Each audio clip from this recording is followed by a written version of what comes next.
Halo semuanya teman-teman, guru-guru hebat, guru-guru luar biasa yang ada di seluruh Indonesia. Selamat datang di Skala TV. Terima kasih teman-teman telah melihat dan menonton video ini. Semoga video ini bisa bermanfaat kepada kalian semuanya, terutama bagi kalian yang saat ini lagi mempersiapkan untuk tes akademik PPG dalam jabatan tahun 2023, khususnya yang belum tes. Nah, pada kesempatan kali ini saya ingin membahas seperti biasa tentang FR atau bocoran-bocoran soal yang saya dapat dari teman-teman yang sudah tes, baik itu secara langsung maupun di grup-grup PPG. Ya, nah bagaimana bentuk soalnya? Saya mulai dari soal yang pertama. Ini soal tentang bisa numerasi maupun bisa literasi, bisa juga di akademik ya. Nah, soal yang pertama, pendulum sederhana adalah sistem mekanis lain yang menunjukkan gerak periodik. Pendulum berasal dari bahasa Latin yang berarti menggantung. Pendulum sederhana sudah banyak dijadikan objek praktikum dan penelitian. Pendulum ini sangat dikenal sebagai salah satu metode untuk menentukan nilai percepatan gravitasi bumi melalui pengukuran periode dan panjang tali. Pada umumnya hubungan yang dipakai berlaku untuk sudut awal simpangan yang kecil. Selain itu juga banyak dibahas berbagai pendekatan dalam merumuskan hubungan antara periode dan simpangan awal yang besar. Berbagai penelitian juga mencakup metode pengukuran serta peralatannya. Pengukuran yang paling sederhana seperti pada praktikum menggunakan stopwatch untuk mengukur periode. Sedang penelitian lain menggunakan photogate, metal detektor, dan juga video. Nah, pertanyaannya, jika suatu pendulum dengan panjang 1 meter memiliki periode waktu satu siklus penuh sebesar 2 detik, maka frekuensi ayunan pendulum tersebut adalah A 0,25 Hz, B 0,5 Hz, C 1 Hz, D 2 Hz, E 3 Hz. Kira-kira jawabannya yang mana teman-teman? Silakan teman-teman jawab, saya kasih waktu beberapa detik. Oke, kita bahas sama-sama. Frekuensi itu dapat dihitung dengan rumus,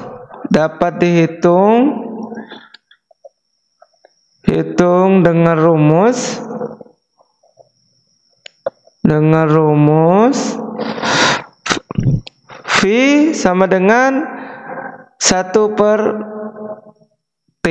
Nah, T sendiri itu adalah periode ya. T itu adalah periode. Nah, V itu adalah panjangnya, ini adalah 1 meter dibagi dengan periodenya berapa? Itu sebesar 2 detik, sehingga 1 dibagi 2 ya sama dengan 0,5 Hz. Gampang kan teman-teman ya. Jadi hasilnya 0,5. Memang kelihatannya sulit, tetapi kalau kita tahu rumusnya maka pasti menganggap soal ini gampang ya. Soal nomor 1 ini jawabannya adalah B 0,5 Hz. Oke, kita lanjut ke soal nomor 2. Nomor 2, tata surya adalah kumpulan benda langit yang terdiri atas sebuah bintang yang disebut matahari dan semua objek yang terikat oleh gaya gravitasinya. Objek-objek tersebut termasuk 8 buah planet yang sudah diketahui dengan orbit berbentuk elips, 5 planet kerdil atau katai, 290 satelit alami yang telah diidentifikasi, dan jutaan benda langit, meteor, asteroid, komet lainnya. Tata surya terbagi menjadi matahari, 4 planet bagian dalam, sabuk asteroid, 4 planet bagian luar, dan di bagian terluar adalah sabuk, Kuiper, dan piringan tersebar. Awan Oort diperkirakan terletak di daerah terjauh yang terjarak sekitar 1000 kali di luar bagian yang terluar. Berdasarkan jaraknya dari matahari, 8 planet tata surya ialah Merkurius 57,9 juta kilometer, Venus 108 juta kilometer, Bumi 150 juta kilometer, Mars 220 juta kilometer, Jupiter 779 juta kilometer, Saturnus 1430 juta kilometer, Uranus 2880 juta kilometer, dan Neptunus 4500 juta kilometer. Keempat, planet terdalam yaitu Merkurius, Venus, Bumi, Mars adalah planet kebumian yang terdiri atas batuan dan logam. Sementara itu, keempat planet terluar adalah planet raksasa yang jauh lebih besar dari planet kebumian. Dua planet tersebar yaitu Jupiter dan Saturnus adalah planet raksasa gas yang sebagian besar terdiri atas hidrogen dan helium. Dua planet lainnya Uranus dan Neptunus adalah planet raksasa es yang terdiri atas senyawa dengan titik leleh lebih tinggi dari hidrogen dan helium. Disebut senyawa pilotil seperti air, amonia, dan metana. Nah, pertanyaannya, dalam sistem tata surya, planet yang terletak paling dekat dengan matahari adalah A. Merkurius, B. Venus, C. Bumi, D. Mars, E. Jupiter. Ya. Nah, kira-kira jawaban yang mana teman-teman? Silakan teman-teman jawab ya. Oke. Nah, kita bahas sama-sama ya. Ini sudah ditentukan jarak antara matahari dan planet ya. Kalau Merkurius itu 57,9 juta ya, 57,9 juta kilometer.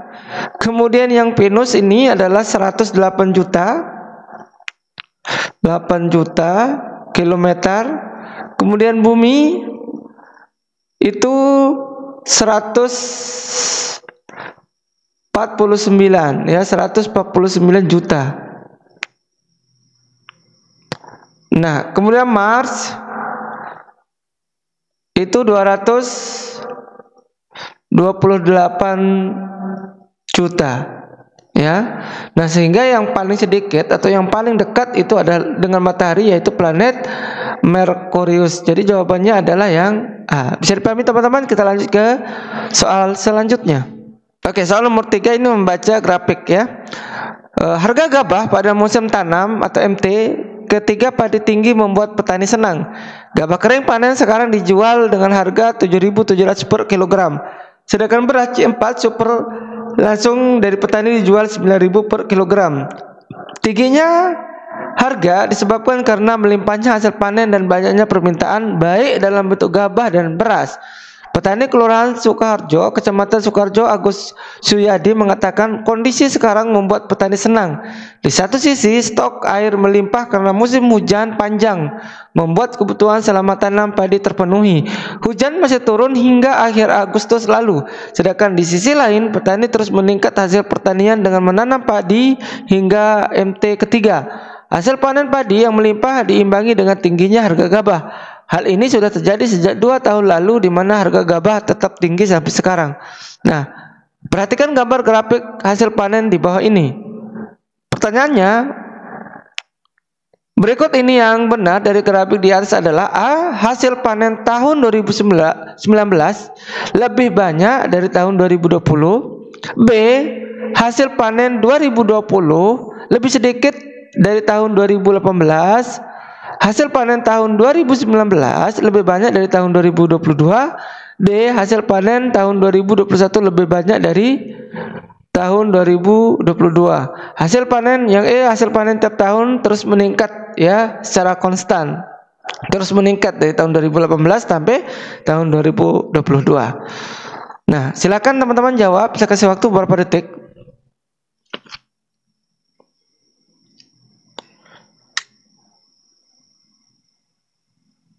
Oke, kita jawab sama-sama ya. Kita mulai dari yang E. Yang E di sini dikatakan bahwa hasil panen setiap tahun itu meningkat, tapi setiap tahun ini fluktuatif ya, kadang naik, kadang rendah. Bukan terus meningkat, terus naik setiap tahun. Sehingga jawaban yang E ini salah. Kemudian hasil 2021 lebih sedikit daripada tahun 2022. Salah ya. Nah, karena 2021 lebih banyak daripada 2022, bukan lebih sedikit ya, sehingga yang D ini juga salah. Kemudian yang C, hasil panen tahun 2019 lebih banyak, oke, dari tahun 2022. Nah, ini juga salah ya. seharusnya 2022 ini lebih banyak daripada 2019. Jadi C ini juga salah. Kemudian yang B, hasil panen tahun 2020 oke, 2020 lebih sedikit daripada tahun 2018. Ini juga salah. Ya, lebih banyak tahun 2020 daripada 2018. Ini juga salah. Ya, kemudian yang A, hasil panen 2019 lebih banyak dari 2020. Oke. Nah, ini grafiknya 2019 lebih banyak, dia turun ya di 2020 daripada 2019. Jadi jawaban yang paling tepat ya untuk membaca grafik ini adalah opsi yang A. Ya, bisa dipahami teman-teman? Kita lanjut ke soal selanjutnya.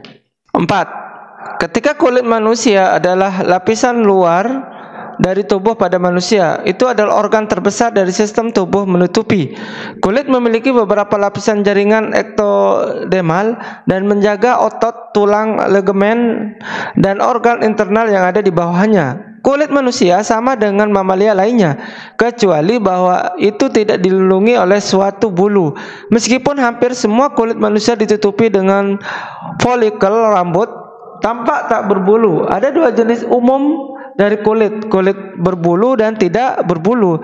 Karena antarmuka dengan lingkungan, kulit memainkan peran penting dalam melindungi tubuh terhadap patogen dan kehilangan air yang berlebihan. Fungsi lainnya adalah isolasi, pengaturan suhu, sensasi, sintesis vitamin D, dan perlindungan vitamin B volatis.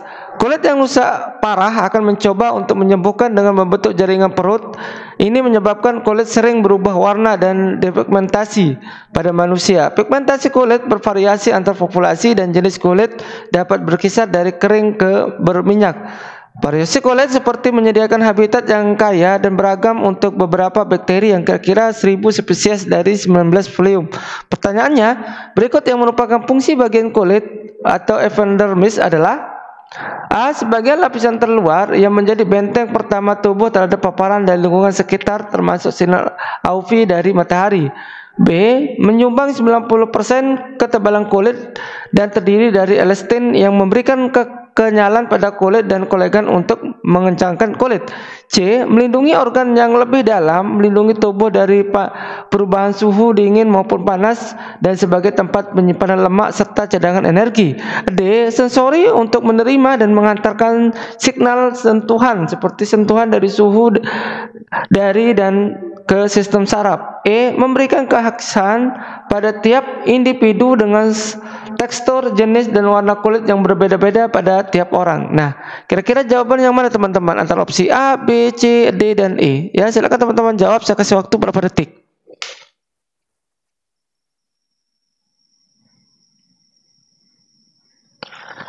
Oke, kita sama-sama jawab ya untuk nomor 4 ini. Nah, untuk epidermis sendiri itu adalah bagian kulit yang paling luar ya. Nah, lapisan kulit yang paling luar itu berfungsi sebagai, nah, kalau teman-teman sudah paham ini epidermis ini adalah bagian lapisan kulit yang terluar, ini sudah ada opsinya ya, lapisan terluar. Sehingga yang menjadi fungsi dari epidermis ini adalah menjadi benteng pertama tubuh terhadap paparan dari lingkungan sekitar termasuk sinar UV dari matahari. Sehingga jawaban nomor 4 ini adalah opsi yang A. Ya teman-teman, kita lanjut ke soal selanjutnya. Pada pesta ulang tahunnya, Jessie menyebarkan undangan kepada teman-temannya, yaitu 60 teman laki-laki dan 50 teman perempuan. Pada saat pesta yang hadir ternyata 65% teman laki-laki dan 86% teman perempuan. Berapa persen undangan yang menghadiri pesta Jessie? A. 72,5%, B. 74,5%, C. 73,5%, D. 75,5%, E. 76,5%. Kira-kira jawabannya mana teman-teman? Silakan dihitung teman-teman. Saya kasih waktu beberapa detik.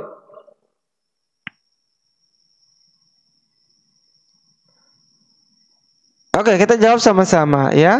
Nah, Jesse ini mengundang teman-temannya ya, baik itu perempuan maupun laki-laki.